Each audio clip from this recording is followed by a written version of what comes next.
everyone, welcome to Biomicshub. Today in this video we will be discussing another one technique, that is a DNA microarray. So this DNA microarray is used for studying the expression analysis of different type of genes at a time. So we can see here that there is a microtiter slide, and in this slide there are various types of genes arrays. The genes which are first given, they are the known genes. So here what we are giving first, they are the known genes. Suppose for example, let us see there is a normal shell. Here we are having a normal shell, and there is a cancer cell. Here we are having a cancer cell. So we have to know what genes are present in the normal shell and what genes are expressed in the cancer cell, whether the expression level is high of some genes in the cancer cell as compared to the normal shell. So for this, what we have to do is, first of all, we have to take the mRNA. So, in case of a normal shell as well as in case of a cancerous cell, there are DNA present, but we cannot predict anything from the DNA because the DNA is same in the normal shell and the cancerous cell. But the expression of some of the genes is more or less in the cancer cell as compared to the normal shell. So for this, what we require the mRNA. So from this, we have to isolate the mRNA from these two genes. Okay, so what is this mRNA? This mRNA are the express gene. Then we have to convert this mRNA into cDNA. So it is known as complementary DNA. So this is the complementary DNA. So what is the basic difference between a normal DNA and a complementary DNA? What happens in case of a normal DNA? There are exons as well introns. That means the expressed gene as well as the non-expressed gene are present in a normal DNA.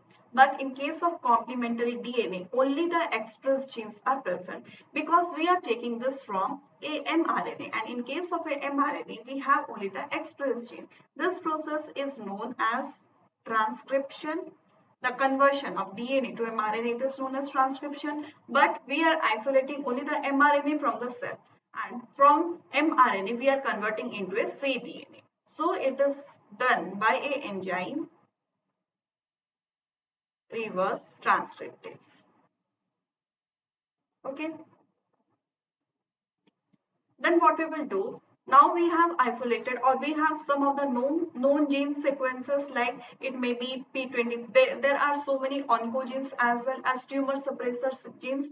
So this tumor suppressor genes, when they are in less amount, then there can be a cancer. Some of the examples of the tumor suppressor genes are BRCA1,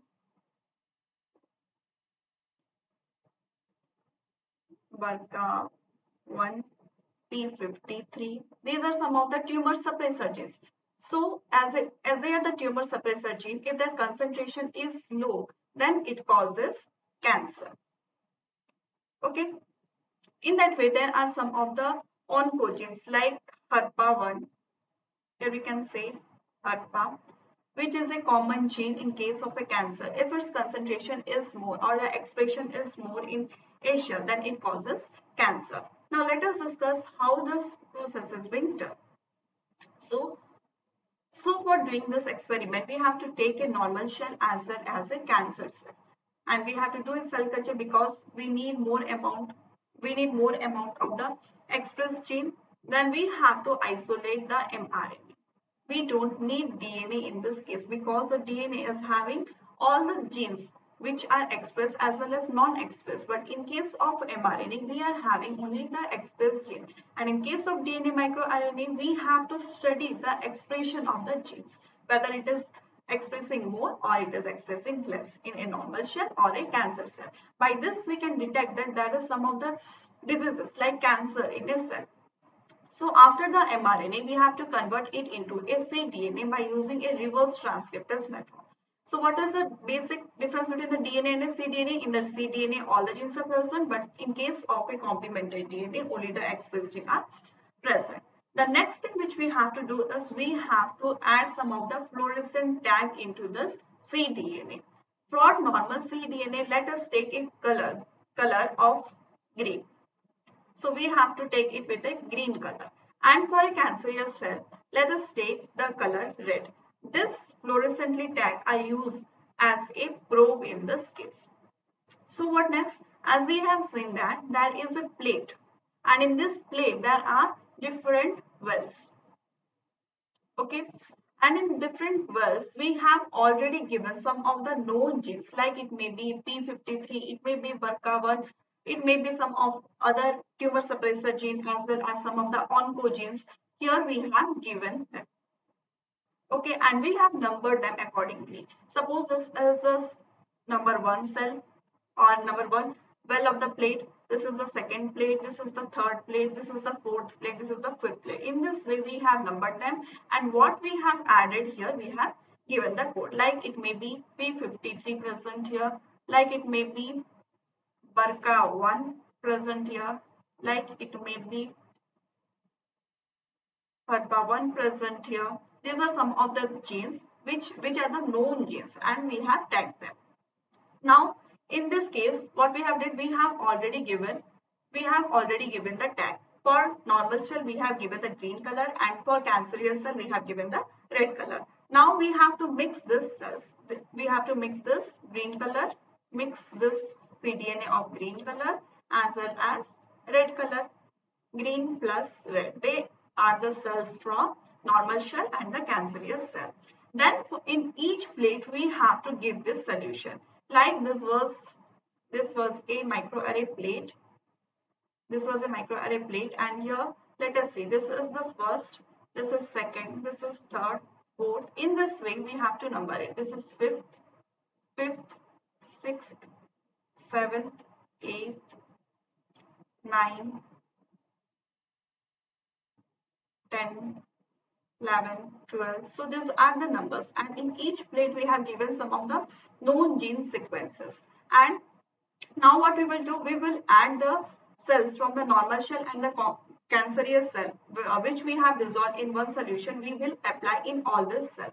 So whatever the cell it will have, suppose let us say that in case of first cell, what we have, we are having a P53. So what is this P53? This P53 is a tumor suppressor gene. If it is a tumor suppressor gene, if its concentration is more, then it will be a normal shell. But if the concentration of the tumor suppressor gene is low, it will be a cancerous cell.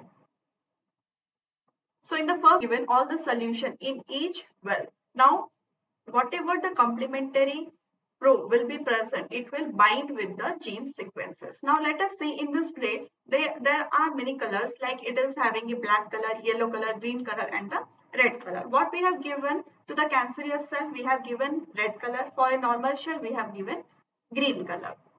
So we can see that in the first well it is black color. That means the gene which we have given, that is not present in any of the cell. That means first what we have did, we have given some of the genes to the first well. When we are adding the sample into it, if this gene is present, in the shell, then only it will be complementary to this region. If this gene is not present in the gel, how can it be a complementary? How can it will form a binding? So here there is no gene. That means this gene is not present in our sample. That is the reason it is giving here us black color. Now comes the yellow color.